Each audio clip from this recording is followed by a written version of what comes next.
Hello friends, good morning. आप लोगों को very very good morning to all of you guys. कैसे हैं आप सभी लोग? जल्दी से आप लोग कमेंट करके बताएंगे कैसे हैं। आई होप सो कि आप लोग अच्छे होंगे। मैं हूं रितेश और आज आप है मेरे साथ झारखंड के करंट अफेयर्स के बारे में चर्चा करने के लिए। आज है 17 मई और 17 मई से झारखंड के जितने भी इंपॉर्टेंट करंट अफेयर्स बनेंगे, आज के इस क्लास में हम उन करंट अफेयर्स के बारे में प्रॉपर डिटेल में चर्चा करने वाले हैं। तो चलिए क्लास को शुरू करते हैं और झारखंड के करंट अफेयर्स के बारे में चर्चा करते हैं। इस क्लास के पीडीएफ के बारे में भी थोड़ी बात कर लेते हैं। तो इस क्लास का जो पीडीएफ है वो आपको हमारे टेलीग्राम चैनल पे देखने को मिल जाएगा। टेलीग्राम पे आप लोगों को सभी क्लासेस के PDF, notifications, details, updates, Jharkhand की वैकेंसी डिटेल्स सभी चीजें मिल जाएगी। टेलीग्राम के लिंक की बात करेंगे तो इस क्लास के नीचे डिस्क्रिप्शन में आप लोगों को टेलीग्राम का लिंक जो है वो दे दिया गया है। उस लिंक के थ्रू आप जो है आसानी से टेलीग्राम चैनल को ज्वाइन कर पाएंगे। झारखंड एजुकेशन हब के नाम से आपको टेलीग्राम चैनल मिल जाएगा।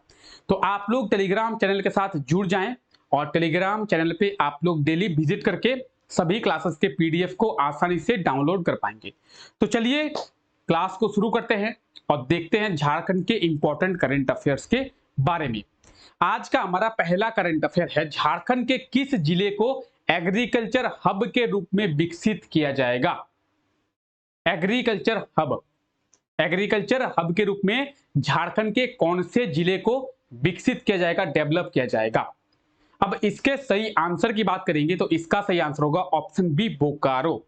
बोकारो जिले को एग्रीकल्चर हब के रूप में विकसित किया जाएगा, डेवलप किया जाएगा। ऑप्शन बी इसका बिल्कुल सही आंसर हो जाएगा।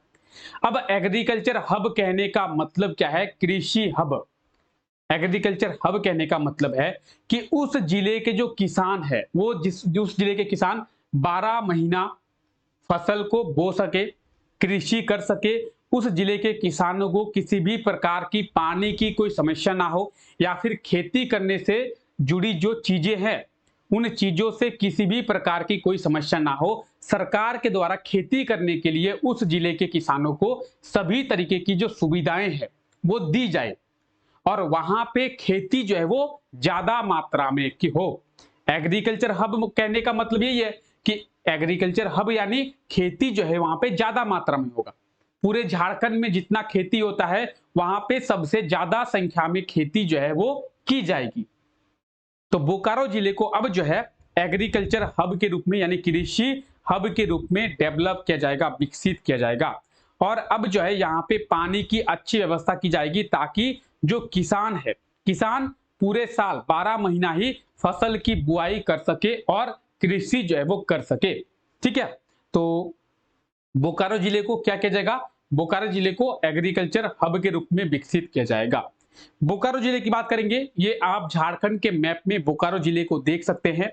1991 में बोकारो जिले की स्थापना जो है वो की गई थी।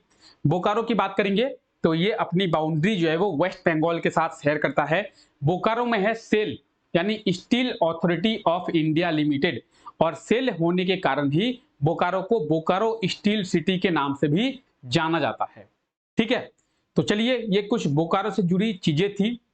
और अगर डिवीजन की बात करते हैं, प्रमंडल की बात करते हैं तो ये नॉर्थ छोटानागपुर डिवीजन यानी उत्तरी छोटानागपुर प्रमंडल के अंतर्गत आता है, जिसका हेडक्वार्टर जो है वो हजारीबाग में स्थित है।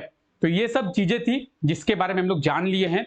तो चलिए इसी के साथ में आगे बढ़ते हैं क्लास में और अगला करंट अफेयर देखते हैं।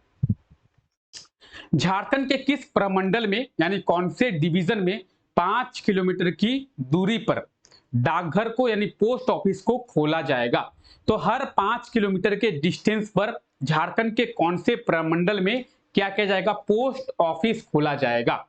एक बार आप लोग क्वेश्चन पे नजर मारे और इसके बाद हम लोग चीजों को अच्छे से जानेंगे। आइए बात करते हैं, तो झारखंड के कौन से डिवीजन में? झारखंड के कोल्हान डिवीजन में, यानी ऑप्शन सी इसका बिल्कुल सही आंसर हो जाएगा, कोल्हान। कोल्हान डिवीजन में हर 5 किलोमीटर के डिस्टेंस पर क्या किया जाएगा? तो पोस्ट ऑफिस यानी डाकघर खोला जाएगा। ठीक है, अब आपके मन में एक क्वेश्चन आ रहा होगा, कौन सा क्वेश्चन आ रहा होगा कि सर ये बताइए क्या कि 5 किलोमीटर के डिस्टेंस पर पोस्ट ऑफिस को क्यों खोला जा रहा है? तो कोल्हान जो डिवीजन है, कोल्हान प्रमंडल है, उसके अंतर्गत 3 जिले आते हैं, पूर्वी सिंहभूम, पश्चिमी सिंहभूम और सरायकेला खरसावां। तो इन 3 जिलों के जो लोग हैं या फिर कोल्हान प्रमंडल के जो लोग हैं, उन लोगों को बैंकिंग की सुविधा देने के लिए ही हर 5 किलोमीटर के डिस्टेंस पर क्या किया जाएगा? तो पोस्ट ऑफिस को खोला जाएगा। अब आप बोलेंगे सर, सरकार अगर लोगों को बैंकिंग की सुविधा देना चाहती है तो बैंक खोले, पोस्ट ऑफिस क्यों खोल रही है? और पोस्ट ऑफिस से बैंकिंग की सुविधा कैसे मिल पाएगी? ये भी एक पॉइंट है। ठीक है, अगर बैंकिंग की सुविधा देना चाहती है तो बैंक को खोले, पोस्ट ऑफिस खोलना क्या है? देखिए, बैंक जब खोलेंगी तो बैंक हर 5 किलोमीटर के डिस्टेंस पे खोलना असंभव है, क्योंकि बैंक खोलने के लिए एक बड़ा एरिया चाहिए, उसके लिए एक अच्छा कैपिटल चाहिए, इसीलिए पोस्ट ऑफिस को खोला जा रहा है। अब आपके मन में अभी भी एक डाउट है कि सर, पोस्ट ऑफिस के थ्रू हम लोग बैंकिंग सुविधाओं को लोगों को कैसे दे पाएंगे? तो पोस्ट ऑफिस का एक बैंक है जिसे इंडिया पोस्ट पेमेंट बैंक के नाम से जाना जाता है। अब आप लोग कहेंगे अच्छा सर, हम समझ गए, इंडिया पोस्ट पेमेंट जो बैंक है उसके थ्रू ही बैंकिंग की जो सुविधा है वो पोस्ट ऑफिस के माध्यम से लोगों को दिया जाएगा। हाँ जी, ठीक है, तो इंडिया पोस्ट पेमेंट बैंक किसका है? पोस्ट ऑफिस का है, डाकघर का है और इंडिया पोस्ट का है। इंडिया पोस्ट पेमेंट बैंक के द्वारा ही लोगों को बैंकिंग से जुड़ी जितनी भी सुविधाएं हैं वो प्रोवाइड की जाएगी। तो ऑप्शन सी इसका बिल्कुल सही आंसर हो जाएगा, कोल्हान डिवीजन यानी कोल्हान प्रमंडल। ठीक है, तो कोल्हान प्रमंडल के लोगों को बैंकिंग की सुविधा देने के लिए हर 5 किलोमीटर के डिस्टेंस पर दूरी पर डाकघर को यानी पोस्ट ऑफिस को खोला जाएगा। तो हर 5 किलोमीटर के डिस्टेंस पर कोल्हान डिवीजन के लोगों को बैंकिंग की सुविधा देने के लिए कोल्हान डिवीजन में पोस्ट ऑफिस खोला जाएगा। किसके through? India post payment bank के through. India post payment bank के थ्रू आप क्या कर सकते हैं? तो आप जो है जैसे किसी भी बैंक में आप ट्रांजैक्शन कर सकते हैं, पैसे को एफडी कर सकते हैं, बहुत से तरह तरह की चीजें हैं जो बैंक से आप कर सकते हैं। तो उसी तरीके से आप जो है इंडिया पोस्ट पेमेंट बैंक के थ्रू भी सभी चीजों को कर सकते हैं और इंडिया पोस्ट पेमेंट बैंक के जरिए ही लोगों को बैंकिंग की सुविधा दी जाएगी। अब बैंकिंग की सुविधा दी जाएगी, किन लोगों को दी जाएगी? वैसे गांव, वैसे क्षेत्र जहां पे बैंक नहीं है और लोगों को बैंकिंग की सुविधा नहीं मिल पा रही है, तो वहां पे बैंकिंग की सुविधाओं को देने के लिए इंडिया पोस्ट पेमेंट बैंक के माध्यम से लोगों को बैंकिंग की सुविधा जो है वो दी जाएगी और इसके लिए हर 5 किलोमीटर के डिस्टेंस में कोल्हान डिवीजन में पोस्ट ऑफिस जो है खोला जाएगा। अब कोल्हान डिवीजन की बात करेंगे तो ये आप झारखंड के 5 डिवीजन को देख रहे हैं। झारखंड में टोटल 24 जिले हैं और डिवीजन की बात करेंगे, प्रमंडल की बात करेंगे 5 है, यानी झारखंड के 24 जिले को 5 प्रमंडल में डिवाइड किया गया है। और आप सबसे नीचे लास्ट में देख रहे हैं कोल्हान डिवीजन। कोल्हान डिवीजन के आप देख रहे हैं कि यहाँ इसमें इसके अंतर्गत 3 जिले हैं, पूर्वी सिंहभूम, पश्चिमी सिंहभूम और सरायकेला खरसावां। कोल्हान डिवीजन के हेडक्वार्टर की बात करेंगे, चाईबासा इसका हेडक्वार्टर है। और बात करेंगे कोल्हान डिवीजन की तो झारखंड का सबसे नवीनतम, सबसे न्यूएस्ट डिवीजन कौन सा है? तो वो कोल्हान डिवीजन ही है। ठीक है, चलिए आगे बात करते हैं। झारखंड सरकार के द्वारा झारखंड के कितने पंचायतों को मॉडल बनाया जाएगा? मॉडल यानी नया। तो झारखंड सरकार के द्वारा झारखंड के कितने 50 पंचायतों को मॉडल यानी आदर्श, एक अच्छा पंचायत बनाया जाएगा। मॉडल पंचायत, मॉडल पंचायत कहने का मतलब है कि एक अच्छा पंचायत, आदर्श पंचायत बनाया जाएगा। ऑप्शन बी इसका बिल्कुल सही आंसर हो जाएगा। अब ये मॉडल पंचायत क्या होता है? तो मॉडल पंचायत का मतलब होता है कि उस पंचायत में अच्छा स्कूल हो, उस पंचायत में अच्छा हाई स्कूल हो, प्राथमिक स्कूल हो, माध्यमिक स्कूल हो, उस पंचायत में क्या हो? उस पंचायत में स्वास्थ्य केंद्र हो, उस पंचायत में बैंकिंग की सुविधा हो। तो सभी जो फैसिलिटीज है उस पंचायत में लोगों को मिल सके और ऐसे जो है झारखंड के 50 पंचायतों को झारखंड सरकार के द्वारा डेवलप किया जाएगा, विकसित किया जाएगा। ऑप्शन बी जो है इसका बिल्कुल सही आंसर हो जाएगा। तो झारखंड सरकार के द्वारा झारखंड के 50 पंचायतों को मॉडल पंचायत बनाया जाएगा। Kerala institute of local administration यानी जिसे किला कहते हैं, किला यानी Kerala institute of local administration की मदद से इसे जो है मॉडल पंचायत बनाया जाएगा। ठीक है, इसके लिए झारखंड सरकार का पंचायती राज विभाग और किला यानी Kerala institute of local administration दोनों के बीच में एक एमओयू हुआ है। ठीक है, तो झारखंड सरकार जो है झारखंड के 50 पंचायतों को मॉडल पंचायत बनाएगी। इसके लिए Kerala institute of local administration Jharkhand सरकार को हेल्प करेगी। ठीक है, मदद करेगी। इसके लिए झारखंड सरकार का पंचायती राज विभाग और किला दोनों के बीच में एक एमओयू हुआ है। ठीक है, चलिए, तो झारखंड के जो 50 पंचायत है उन्हें डेवलप किया जाएगा और एक मॉडल पंचायत बनाया जाएगा। ठीक है, चलिए, मॉडल पंचायत कहने का अर्थ यह है कि उस पंचायत में एक ग्राउंड हो, उस पंचायत में पार्क हो, उस पंचायत में स्वास्थ्य केंद्र हो, उस पंचायत में बैंकिंग की सुविधा लोगों को मिले, उस पंचायत में अच्छी सड़क हो। ठीक है, तो सभी जो सुविधाएं हैं, जो मूलभूत सुविधाएं हैं, वो उस पंचायत के लोगों को अपने पंचायत में ही मिल जाए। ठीक है, उसे हम लोग मॉडल पंचायत कहेंगे। चलिए आगे देखते हैं। हाल ही में जूनियर भारतीय हॉकी टीम में झारखंड के कितने महिला हॉकी खिलाड़ियों का चयन किया गया है? अभी कल के क्लास में हम लोग देखे थे कि सीनियर भारतीय महिला हॉकी टीम में झारखंड के 3 खिलाड़ियों का चयन किया गया था। सलीमा टेटे, संगीता कुमारी, निक्की प्रधान। ऑस्ट्रेलिया के खिलाफ जो हॉकी का सीरीज होने वाला है 18 मई से, उसी के लिए सीनियर हॉकी टीम में झारखंड के 3 महिला हॉकी खिलाड़ियों का चयन किया गया था। जैसे सीनियर महिला टीम में 3 खिलाड़ियों का चयन किया गया था, उसी तरीके से जूनियर महिला टीम में भी झारखंड के 3 खिलाड़ियों का चयन किया गया है। ऑप्शन सी इसका बिल्कुल सही आंसर हो जाएगा। तो आप लोग याद रखेंगे, चाहे सीनियर की बात करें चाहे जूनियर की बात करेंगे, दोनों में ही 3-3 महिला हॉकी खिलाड़ियों का चयन जो है वो किया गया है। हम लोग सीनियर में देखे थे निक्की प्रधान, सलीमा टेटे और संगीता कुमारी। अब जूनियर में देखते हैं कौन कौन है। तो जूनियर में आप देखिए रोपना कुमारी, दीपिका सोरेंग और महिमा टेटे।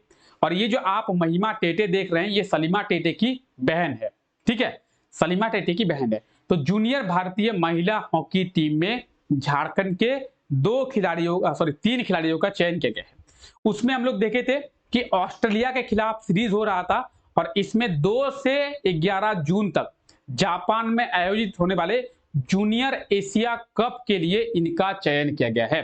तो 2 से 11 जून तक जापान में जूनियर एशिया कप का आयोजन किया जाएगा और इसी जूनियर एशिया कप के लिए झारखंड के 3 महिला हॉकी खिलाड़ियों का चयन जूनियर भारतीय महिला हॉकी टीम में किया गया है।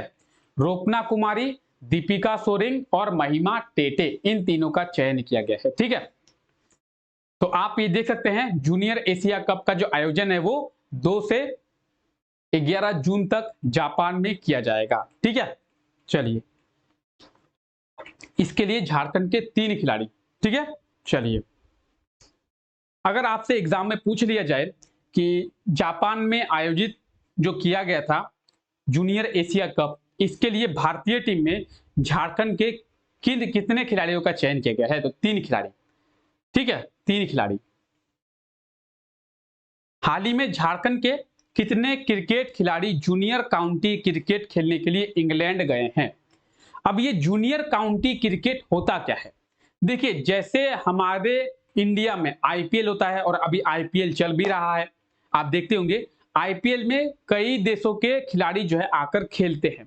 उसी तरीके से इंग्लैंड में होता है जूनियर काउंटी क्रिकेट, और जूनियर काउंटी क्रिकेट में जो जूनियर प्लेयर हैं वो आईपीएल की तरह ही मैच करते हैं। कई टीमें होती है, वहां की कई टीमें होती है।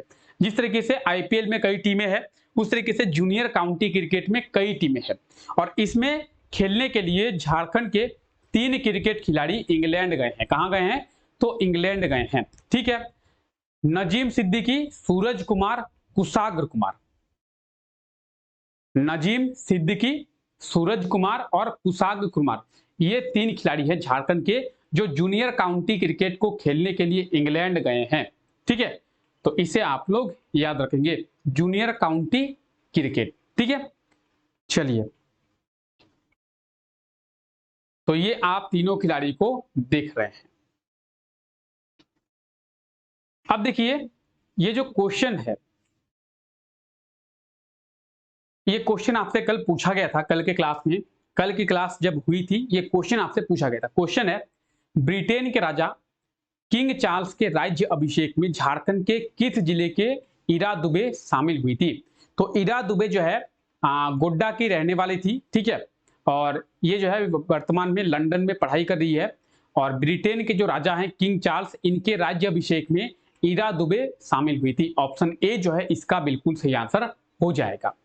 और आज के लिए आपका क्वेश्चन है, झारखंड के किस जिले में रोपवे का निर्माण किया जाएगा? तो रोपवे का निर्माण झारखंड के कौन से जिले में किया जाएगा? रांची, धनबाद, दुमका या फिर रामगढ़? तो जो भी इस क्वेश्चन का सही आंसर होगा आप लोग कमेंट करके बताएंगे और उसके बारे में आप लोग डिटेल में जरूर लिखेंगे। तो चलिए, फिलहाल आज के लिए हम लोग इतना ही रखते हैं। मिलते हैं आप लोगों से नेक्स्ट क्लास में। तब तक के लिए आप लोगों को thank you, take care, bye bye.